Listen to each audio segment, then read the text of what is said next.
ಘರ್ಕುಲ್ ಮಸಾಲಾ ರುಚಿ ಮತ್ತು ಸ್ವಾದಿಷ್ಟದ ಪ್ರೀತಿಯ ಸಂಗಮ. ಎಸ್ಎಂ ಕೃಷ್ಣ ನಿಧನಕ್ಕೆ ಗಣ್ಯರ ಕಂಬನಿ. ಹಳೆಯ ದಿನಗಳನ್ನ ಮೆಲುಕು ಹಾಕಿದ ಸಿಎಂ ಸಿದ್ದರಾಮಯ್ಯ. ಚಿತ್ರರಂಗದ ದಿಗ್ಗಜರಿಂದಲೂ ಅಂತಿಮ ದರ್ಶನ. ಈ ಸುದ್ದಿಗಳನ್ನು ನೋಡೋಣ ಗಣ್ಯರ ಕಂಬನಿ ನ್ಯೂಸ್ ಟಾಪ್ 9ನಲ್ಲಿ.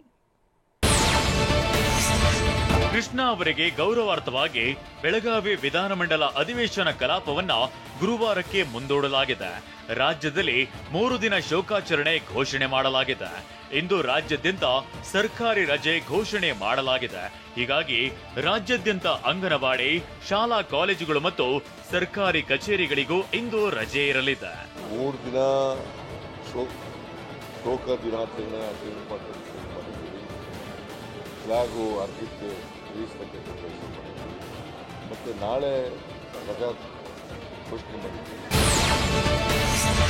ಎಸ್ಎಂ ಕೃಷ್ಣ ನಿಧನಕ್ಕೆ ಗಣ್ಯಾತಿ ಗಣ್ಯರು ಕಂಬನಿ ಮಿಡಿದಿದ್ದಾರೆ. ಬೆಂಗಳೂರಿನ ಸದಾಶಿವನಗರದ ಮನೆಯಲ್ಲಿ ನಿನ್ನೆ ಹಲವು ಗಣ್ಯರು ಎಸ್ಎಂಕೆ ಪಾರ್ಥಿವ ಶರೀರದ ಅಂತಿಮ ದರ್ಶನವನ್ನ ಪಡೆದರು. ರಾಜ್ಯಪಾಲ ಥಾವರ್ ಚಂದ್ ಗೆಹ್ಲೋಟ್, ಮುಖ್ಯಮಂತ್ರಿ ಸಿದ್ದರಾಮಯ್ಯ, ಮಾಜಿ ಸಿಎಂಗಳಾದ ಬಿಎಸ್ ಯಡಿಯೂರಪ್ಪ, ಡಿವಿ ಸದಾನಂದಗೌಡ, ಬಸವರಾಜ ಬೊಮ್ಮಾಯಿ, ವಿಪಕ್ಷ ನಾಯಕ ಆರ್ ಅಶೋಕ್, ವಿಜಯೇಂದ್ರ ಸೇರಿದಂತೆ ಹಲವು ನಾಯಕರು ಸದಾಶಿವನಗರದ ನಿವಾಸದಲ್ಲಿ ಅಂತಿಮ ದರ್ಶನ ಪಡೆದರು.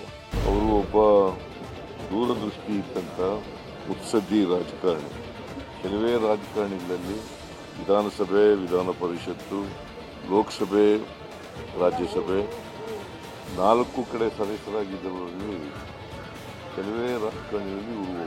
ಅಗಲಿದ ಈ ಹಿರಿಯ ಚೇತನಕ್ಕೆ ನನ್ನ ಶ್ರದ್ಧಾಂಜಲಿಗಳನ್ನು ಸಲ್ಲಿಸ್ತೇನೆ. ತಮ್ಮ ವಿಶಿಷ್ಟ ವ್ಯಕ್ತಿತ್ವ, ಸಭ್ಯ ನಾಯಕತ್ವದ ಗುಣಗಳು, ಅನುಭವಿ ನೇತಾರ ಶ್ರೀ ಎಸ್ಎಂ ಕೃಷ್ಣ ರಾಷ್ಟ್ರ ರಾಜ್ಯದ ಅಭಿವೃದ್ಧಿಗೆ ಅಪಾರ ಕೊಡುಗೆ ನೀಡಿದ್ದಾರೆ. ನಿನ್ನೆ ರಾತ್ರಿ ವೇಳೆಗೆ ಸಚಿವ ಸಂಪುಟ ಸದಸ್ಯರೆಲ್ಲ ಎಸ್ಎಂ ಕೃಷ್ಣ ಪಾರ್ಥಿವ ಶರೀರದ ಅಂತಿಮ ದರ್ಶನವನ್ನ ಪಡೆದರು. ಸ್ಪೀಕರ್ ಯುಟಿ ಖಾದರ್, ಸಚಿವರಾದ ಎಚ್ಕೆ ಪಾಟೀಲ್, ದಿನೇಶ್ ಗುಂಡೂರಾವ್, ಶಿವರಾಜ್ ತಂಗಡಗಿ, ಲಕ್ಷ್ಮೀ ಹೆಬ್ಬಾಳ್ಕರ್ ಮತ್ತು ಮಾಜಿ ಸಚಿವರಾದ ಉಮಾಶ್ರೀ ಮತ್ತಿತರರು ಅಂತಿಮ ದರ್ಶನವನ್ನ ಪಡೆದಿದ್ದಾರೆ.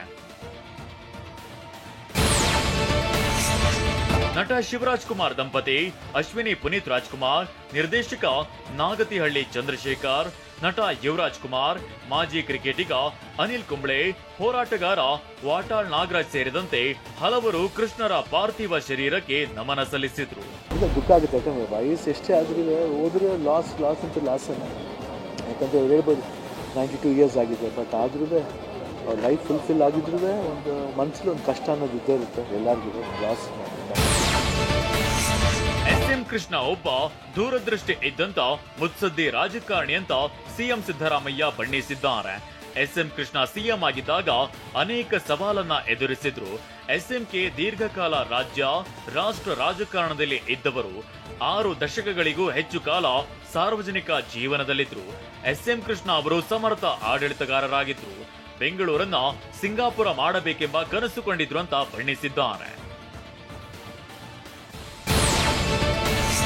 ಬರಗಾಲ, ರಾಜ್ಕುಮಾರ್ ಅನ್ನ ವೀರಪ್ಪನ್ ಅಪಹರಣ ಮಾಡಿದ್ದು, ಕಾವೇರಿ ವಿವಾದದಲ್ಲಿ ಎಸ್ಎಂ ಕೃಷ್ಣ ಜಾಣ್ಮೆಯಿಂದ ಕೆಲಸ ಮಾಡಿದ್ರು.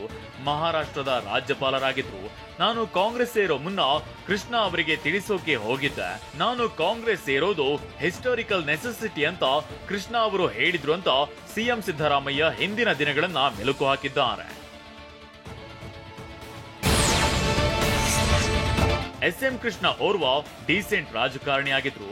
ಯಾರ ಬಗ್ಗೆಯೂ ಏಕವಚನದಲ್ಲಿ ಮಾತನಾಡ್ತಿರ್ಲಿಲ್ಲ.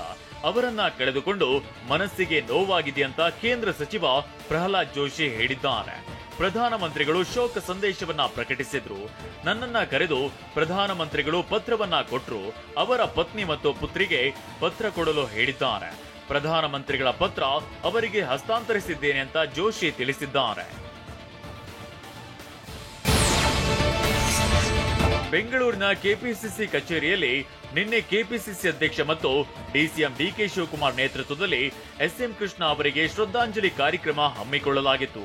ಹಲವು ಕಾಂಗ್ರೆಸ್ ನಾಯಕರು ಎಸ್ಎಂಕೆ ಭಾವಚಿತ್ರಕ್ಕೆ ಪುಷ್ಪ ನಮನ ಸಲ್ಲಿಸಿದ್ರು. ಈ ವೇಳೆ ಮಾತನಾಡಿದ ಮಾಜಿ CM M Veerappa Moily SMK ಅವರ ಜೊತೆಗಿನ ಒಡನಾಟವನ್ನ ಸ್ಮರಿಸಿದ್ರು. ಅವರ ರಾಜಕೀಯ ಹೋರಾಟ, ಸಾಧನೆಗಳನ್ನ ಕೊಂಡಾಡಿದ್ರು.